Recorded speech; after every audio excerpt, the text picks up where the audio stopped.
sobre as tarefas do proletariado na presente revolução.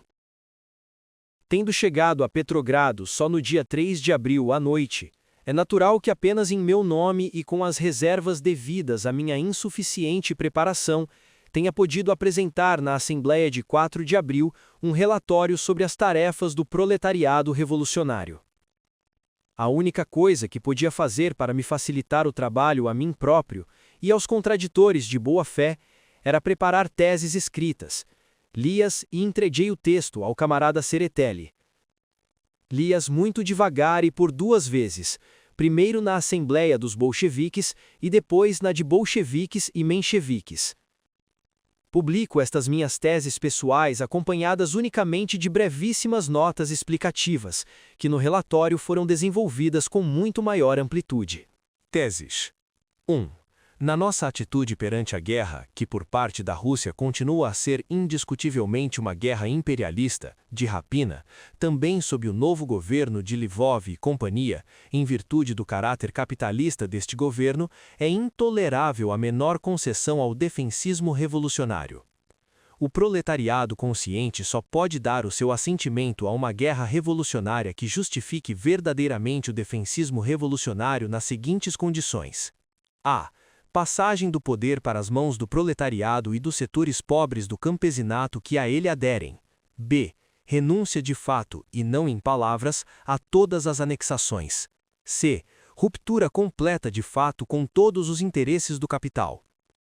Dada a indubitável boa-fé de grandes setores de representantes de massas do defensismo revolucionário, que admitem a guerra só como uma necessidade e não para fins de conquista, e dado o engano pela burguesia, é preciso esclarecê-los sobre o seu erro de modo particularmente minucioso, perseverante, paciente. Explicar-lhes a ligação indissolúvel do capital com a guerra imperialista e demonstrar-lhes que, sem derrubar o capital, é impossível pôr fim à guerra com uma paz verdadeiramente democrática e não imposta pela violência. Organização da mais ampla propaganda deste ponto de vista no exército em operações. Confraternização. 2.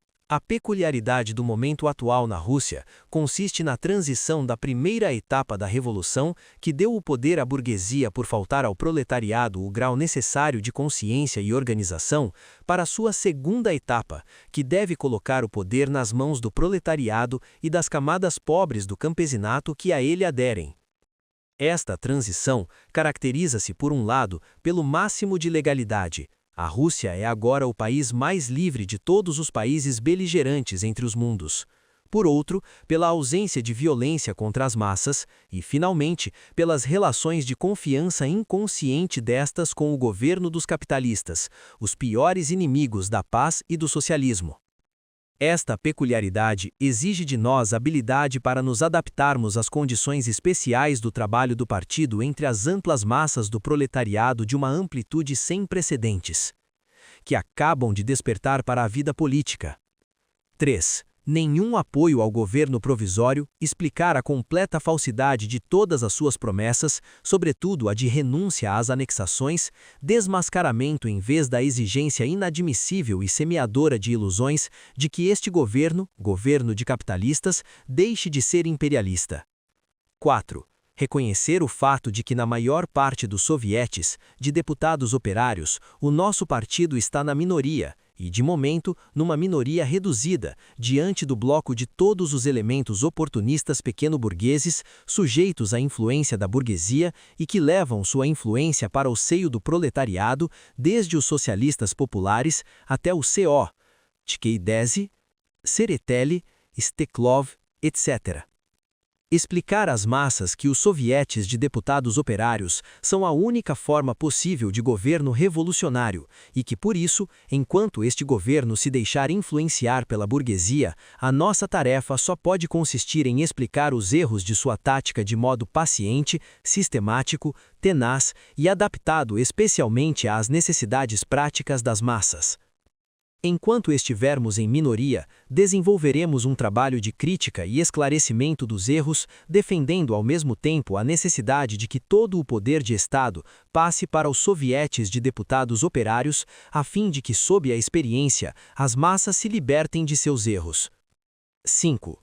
Não uma república parlamentar. Regressar dos sovietes a ela seria um passo atrás, mas uma república dos sovietes de deputados operários, assalariados agrícolas e camponeses em todo o país, desde o baixo até o cima.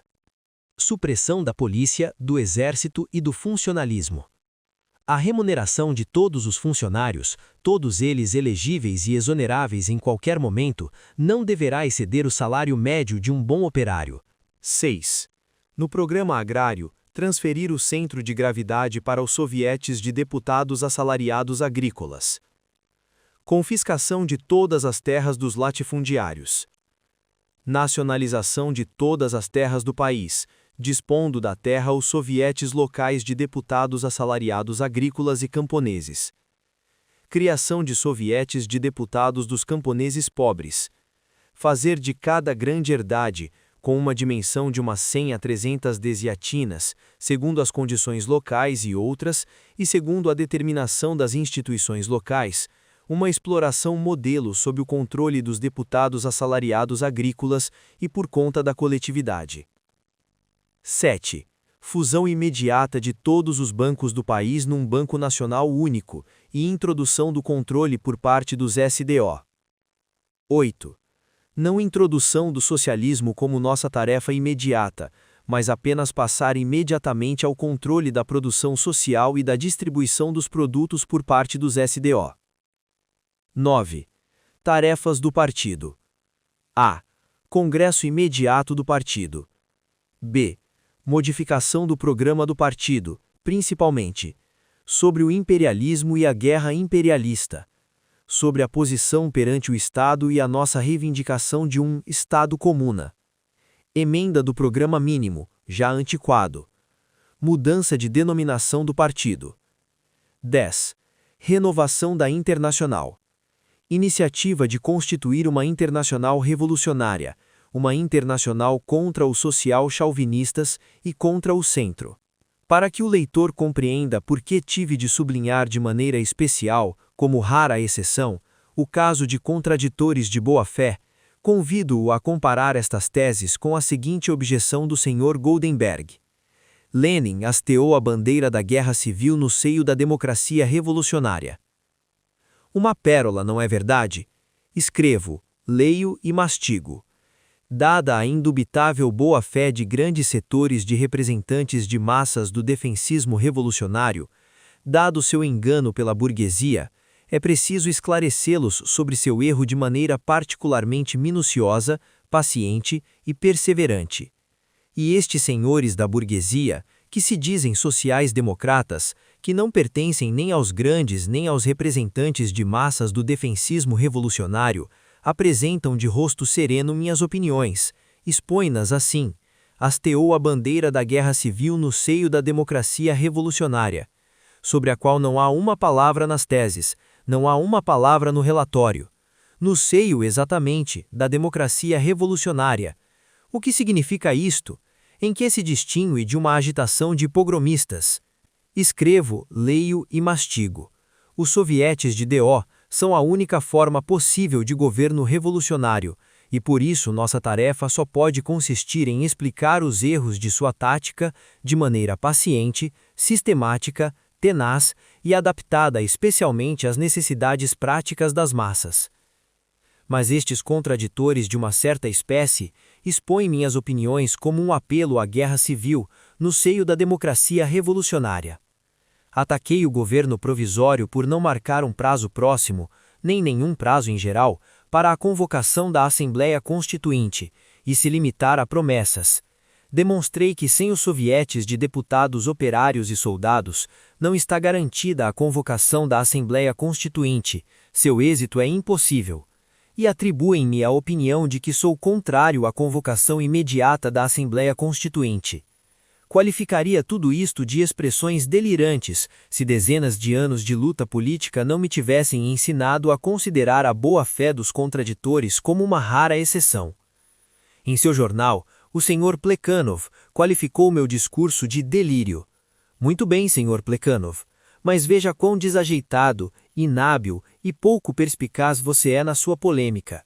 Se durante 2 horas pronunciei um delírio, Como que centenas de ouvintes aguentaram este delírio? Mais ainda, para que dedica seu jornal toda uma coluna a relatar um delírio? Isso não pega mesmo. É muito mais fácil, naturalmente, gritar, insultar e vociferar do que tentar expor, explicar e recordar como raciocinaram Marx e Engels em 1871, 1872 e 1875 sobre a experiência da Comuna de Paris e sobre qual o estado de que o proletariado necessita. Provavelmente o ex-marxista Sr. Plekhanov não deseja recordar o marxismo. Citei as palavras de Rosa Luxemburg, que em 4 de agosto de 1914 chamou a social-democracia alemã de cadáver mal cheiroso, e os senhores Plekhanov, Goldenberg e Company sentem-se ofendidos. Por quem?